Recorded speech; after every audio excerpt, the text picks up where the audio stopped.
So thank you for the introduction. Thank you for having me here and coming to see my talk. I've been focusing my dissertation primarily on clonal evolution and the prevalence of somatic mutations that may occur during vegetative growth in Vegetative, also known as the common monkey flower, but I'll get to that in a minute. So I want to start with the idea of like Weismann's doctrine, where we have, say, an animal where the development of the body through mitotic division is separate from their germline and the meiosis and fertilization that happen there.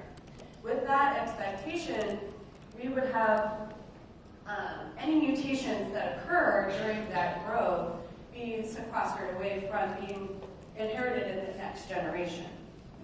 However, this is a little different when we think about plants, where we have the development of the soma, where the germline is carried at the tip of the stem, right? So that with the development of not only vegetative growth, but the pollen and ovules, they might be able to be inherited in the next generation.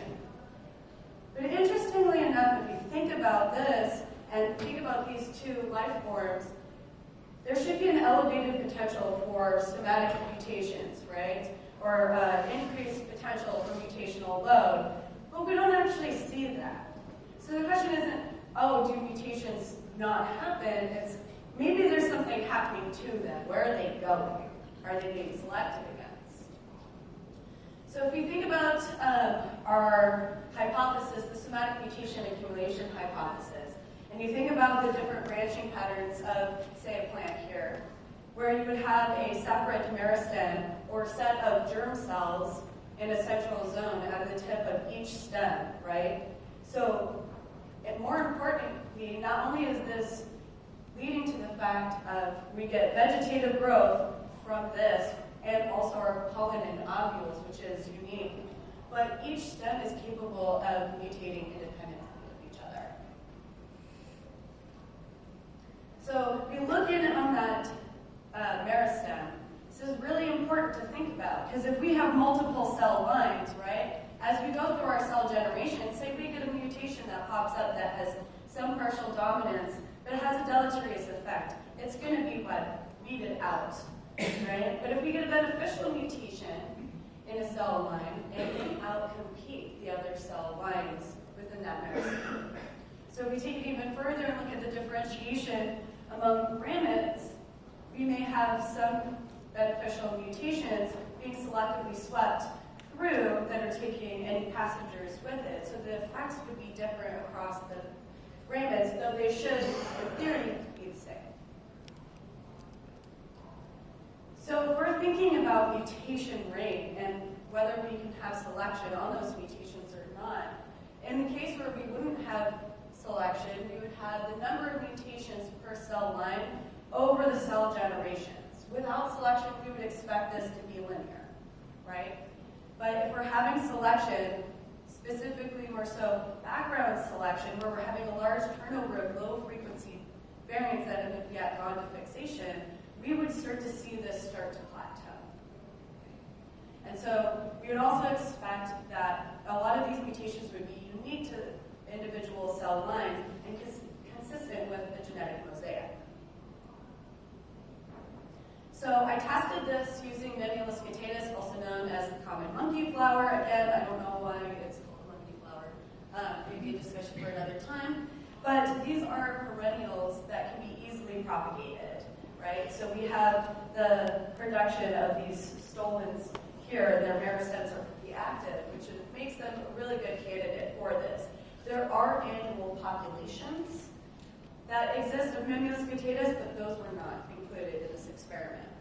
The other important thing is that these plants are self-compatible, which becomes important later if you think about the heritability of these mutations and what we would expect from the expression of those in their progeny. It's also local to my home state of Oregon and grows in and next to waterfalls, so it makes it really fun to collect, even though my work has nothing to do with fieldwork.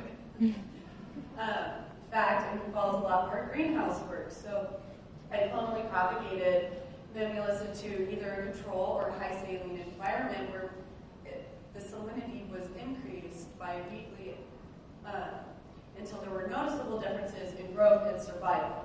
Okay? And this is amongst a clone where we're seeing some plants do really, really good and some plants drop out completely and do very poorly. And keep in mind that salt is not a mutagen here. It's about the stress and moving away from the optimum where you're making mistakes through DNA replication and repair that you're getting these mutations occurring. And so after this first round of salt or control, they were placed back into soil for 6 months in hopes to have any phenotypic plasticity or epigenetics drop off. And that's not always true because that's not necessarily something that can't be inherited in the next generation, but we would expect some kind of consistent response if all of these are clones. And we're not actually seeing that consistent response. And so this pedigree illustrates the life history of treatments that these plants experienced. So I used a similar approach to looking for these mutations as they would in cancer biology, where they're comparing normal tissue to tumor tissue. And that's with RNA-seq. So this is a very common thing to actually do. And that it's not only focusing on the transcriptome, but it's focusing on regions that are directly detectable by selection, which is important here. Basal regions are not really perfect.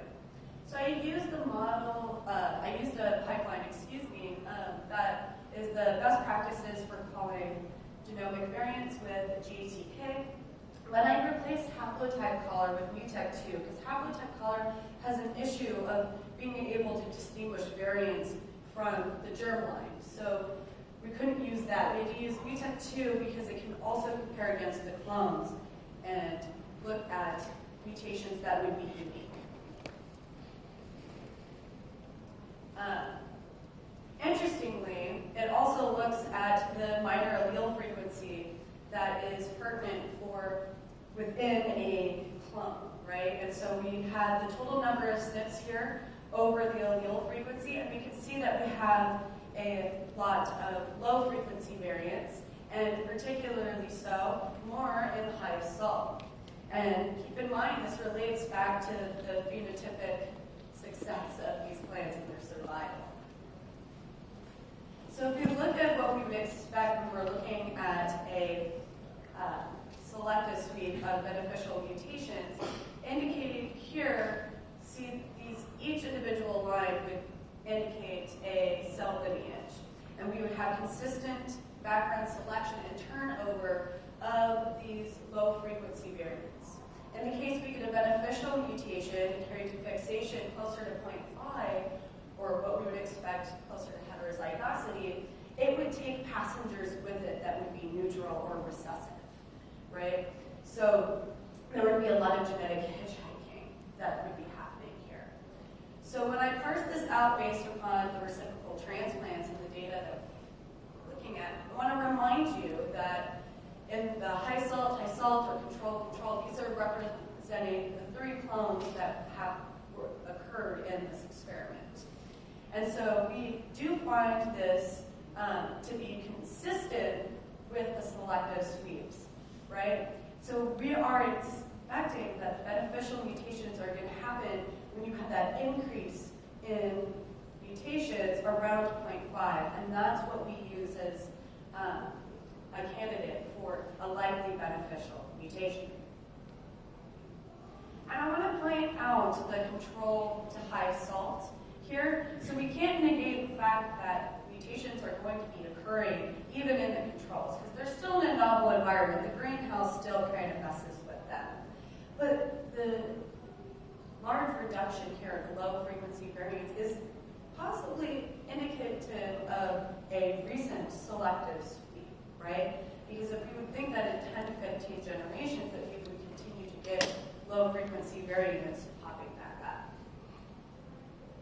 So when I look at these mutations, though, in around 0.5, this is just a small sample of those mutations, right? We have things that are related to heat shock cognate, early response to dehydration, things like that are pretty interesting. And I want to point out this pedigree again, that a lot of these are occurring in the high salt, right?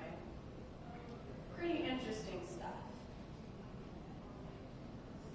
But we can't just look at the parental lines. We need to think about how they might be affected by or affect the progeny. So this is a result for the phenotypic effects of these mutations that is in a paper that's in review right now. The genetic data is not quite out yet, still working on that.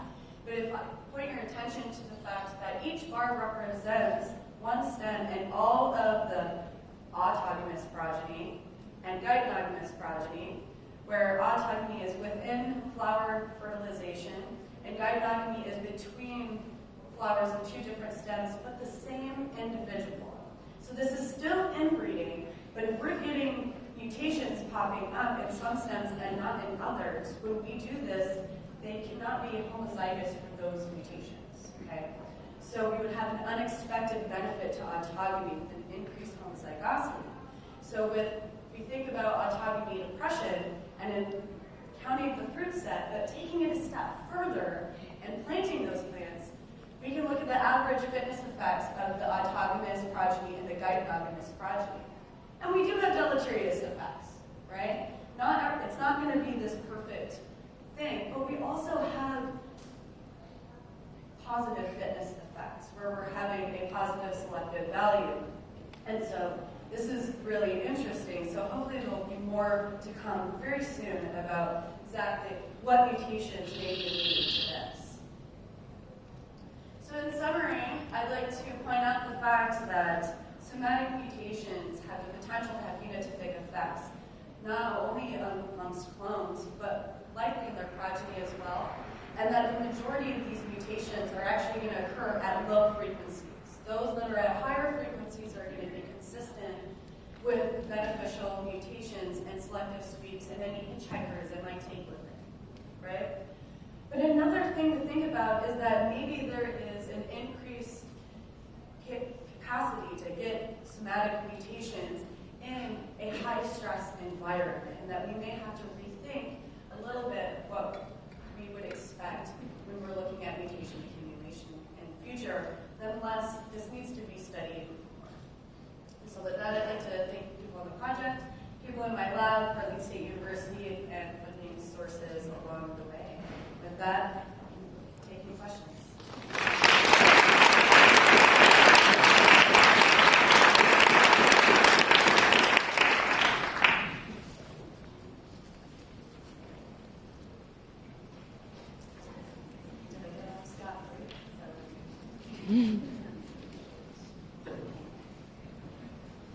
Oh, yeah. Do you expect that some mutations will be beneficial in the context of a single stem, not on the whole plant, and again, that's sort of like thing towards cancer-like stuff? Well, I mean, my assumption, so the question is that, let me know if I restate it correctly, that maybe it's beneficial for the stem, maybe not the whole plant.